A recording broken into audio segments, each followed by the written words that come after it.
बच्चों आज फिर रिवीजन लेक्चर में आपका वेलकम कर रहा हूँ। आज मैंने ना आपको फॉर्म्ड एलिमेंट ही कंटिन्यू करवाया था और मैंने आपको कल ही करवा दिया था आरबीसीज, डब्ल्यूबीसीज, प्लेटलेट्स हमने आज किया। अब मैं आपको बताना चाहता हूँ कि हमारे जो ब्लड है उसके अंदर ना फॉर्म्ड एलिमेंट मिलते हैं। और ये फॉर्म्ड एलिमेंट्स क्या होते हैं? फॉर्म्ड एलिमेंट्स होते हैं बेटा आरबीसीज, डब्ल्यूबीसीज एंड ब्लड प्लेटलेट्स।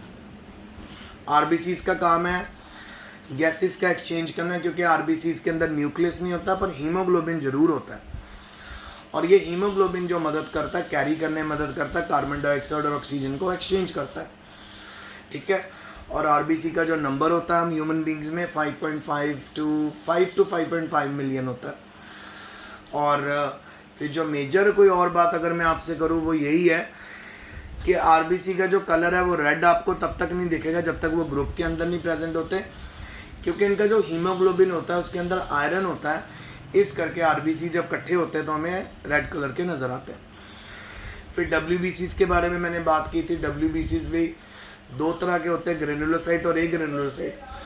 ग्रेनुलोसाइट में होता है जी बेसोफिल्स, इओसिनोफिल और न्यूट्रोफिल्स। इसी तरह हमारे पास जो एग्रेनुलोसाइट होते हैं उसमें होते हैं जी मोनोसाइट्स और लिम्फोसाइट्स।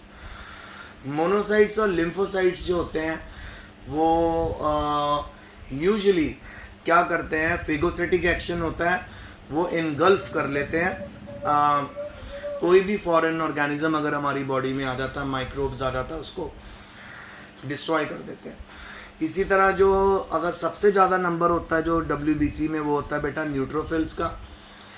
नियर अबाउट आप कह सकते हो कि 60 to 75% जो डब्ल्यूबीसीज के अंदर जो सेल्स होते हैं वो न्यूट्रोफिल्स ही होते हैं। और जो बेसोफिल होते हैं उनका नंबर बहुत ज़्यादा कम होता है, ना के बराबर होता है। फिर उसके बाद मैंने आपको बताया आज प्लेटलेट्स के बारे में बताया, इनको थ्रोम्बोसाइट्स बोलते हैं।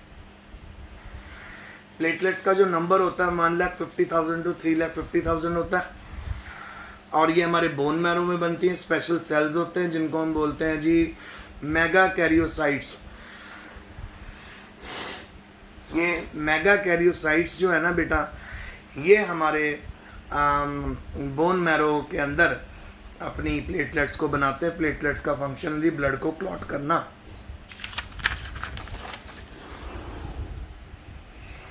फिर मैंने आपसे बेटा ब्लड ग्रुप्स के बारे में बात की थी। मैंने आपको बताया था कि जो भी एक हमारा आरबीसी होता है, रेड ब्लड सेल होता है, उसके ऊपर एक प्रोटीन प्रेजेंट होती है, यानी उसकी सेल मेम्ब्रेन के ऊपर। अगर तो वो प्रोटीन को जो प्रेजेंट है उसको हम एंटीजन बोलते हैं। और जो ब्लड प्लाज्मा के अंदर फैक्टर होता है इसके अगेंस्ट उसको हम एंटीबॉडी बोलते हैं। अगर ब्लड ग्रुप ए है तो एंटीजन ए और एंटीबॉडी क्या हो जाएगी इसमें, बी। तो जो ए है वो ब्लड ग्रुप किस किस को कर सकता है, ए को भी दे सकता है और ओ को भी दे सकता है। अब ब्लड ग्रुप बी है तो उसके अंदर एंटीजन कौन सी होगी, बी, यानी उसके जो सेल मेम्ब्रेन है उसके ऊपर बी होगी। और जो एंटीबॉडीज़ है उसके अंदर होती है ए। सो इसका डोनर ग्रुप क्या है, बी और ओ। इसी तरह जो ए बी ब्लड ग्रुप है इसमें जो एंटीजन्स होती हैं वो होती हैं ए बी और एंटीबॉडीज़ कोई नहीं होती, तो इस करके यूनिवर्सल रेसिपिएंट बन जाता है। ये ए बी से भी ब्लड ले सकता है, ए से भी ले सकता है, बी से भी ले सकता है। क्यों? क्योंकि इसके पास दोनों तरह की एंटीजन्स होती हैं। फिर आ जाता है बेटा ब्लड ग्रुप ओ।